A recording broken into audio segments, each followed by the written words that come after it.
தமிழகத்தில் சட்டமன்ற தேர்தல் நெருங்கும் நிலையில் தவிக தலைவர் விஜய் இன்று ஈரோடு பெருந்துறையில் மக்களை சந்தித்து பரப்புரை மேற்கொள்கிறார். கரூர் துயரத்திற்கு பின்பு தமிழகத்தில் விஜய் பங்கேற்கும் முதல் பொதுக்கூட்டம் என்பதால் பலத்த பாதுகாப்பு ஏற்பாடுகள் செய்யப்பட்டுள்ளன. 11 மணிக்கு பொதுக்கூட்டம் தொடங்கும் நிலையில் காலையிலேயே தொண்டர்கள் குவிந்து வருகிறார்கள். கூட்ட நெரிசலை தவிர்க்க செய்யப்பட்டுள்ள ஏற்பாடுகள் குறித்த விவரங்களை செய்தியாளர் மோகன்ராஜிடம் கேட்டு பெறலாம். வணக்கம் மோகன்ராஜ். கரூருக்கு இன்னைக்கு விஜய் கரூர் சம்பவத்துக்கு பிறகு ஈரோடுக்கு வருகை தருகிறார். மிக முக்கியமான அரசியல் நகர்வாக இது பார்க்கப்படுகிறது. இந்த நிலையில் அந்த பகுதி மக்கள் விஜயோட வருகையை எப்படி பார்க்கறாங்க? அங்கு செய்யப்பட்டுள்ள ஏற்பாடுகள் என்னென்ன?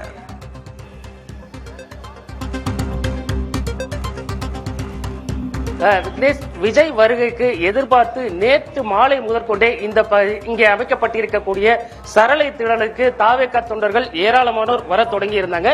குறிப்பாக இன்று 11 மணி அளவில் தவிக தலைவர் விஜய் இந்த பகுதிக்கு வருவார் என்ற எதிர்பார்ப்பில் இன்று அதிகாலை முதற்கொண்டே பெண்கள் உள்ளிட்ட ஏராளமானோர் இந்த பகுதிக்கு படையெடுக்க தொடங்கி இருக்கிறார்கள். குறிப்பாக பாதுகாப்பு ஏற்பாடுகளை பொறுத்தவரைக்கும் நீங்கள் குறிப்பிட்டது போல கரூர் துயர சம்பவத்திற்கு பிறகு தமிழகத்தில் நடைபெறக்கூடிய மக்கள் சந்திப்பு நிகழ்ச்சி என்பதால காவல்துறையினர் மிகுந்த கவனத்தோடு பாதுகாப்பு ஏற்பாடுகளை செஞ்சிருக்காங்க. கிட்டத்தட்ட 1800 பேர் பாதுகாப்பு பணியில ஈடுபடுத்தப்பட்டிருக்காங்க. 16 ஏக்கர் பரப்பளவுல திடல் அமைக்கப்பட்டிருக்கு. கிட்டத்தட்ட 70 கேலரிகள்ல தவிக தொண்டர்கள் மக்கள் நின்று பார்ப்பதற்கான ஏற்பாடுகள் செய்யப்பட்டிருக்கு. இந்த நின்று பார்க்கக்கூடிய இடத்திற்கும் ஒவ்வொரு பெட்டி பெட்டியாக பாக்ஸ் போன்ற அமைப்பில் தடுப்புகள் அமைக்கப்பட்டிருக்கு. எந்த விதத்திலையும் கூட்ட நெரிசல் ஏற்படக்கூடாது அப்படிங்கிறதுக்காக இது போன்ற ஏற்பாடுகள் செய்யப்பட்டிருக்கு.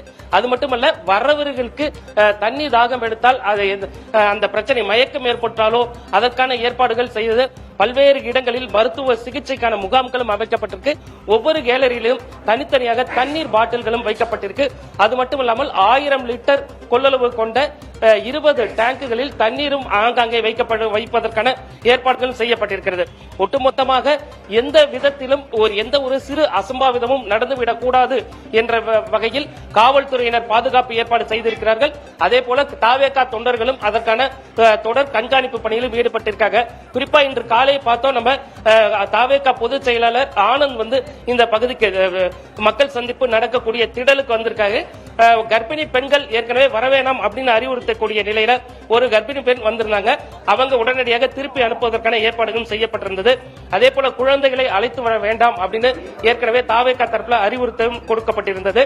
இதனை கண்காணிப்பு பணியிலும் தொடர்ச்சியாக தவிக நிர்வாகிகள் ஈடுபட்டுக் கொண்டிருக்கிறார்கள்.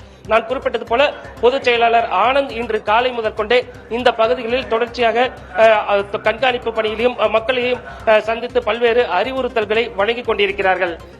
நிச்சயமாக மோகன்ராஜ், பல்வேறு விஷயங்களை பகிர்ந்துட்டீங்க. தொண்டர்களும் தற்போது அந்த இடத்திற்கு வருகை தரும் காட்சிகளை பிரத்யேக காட்சிகளில் பார்க்க முடிகிறது.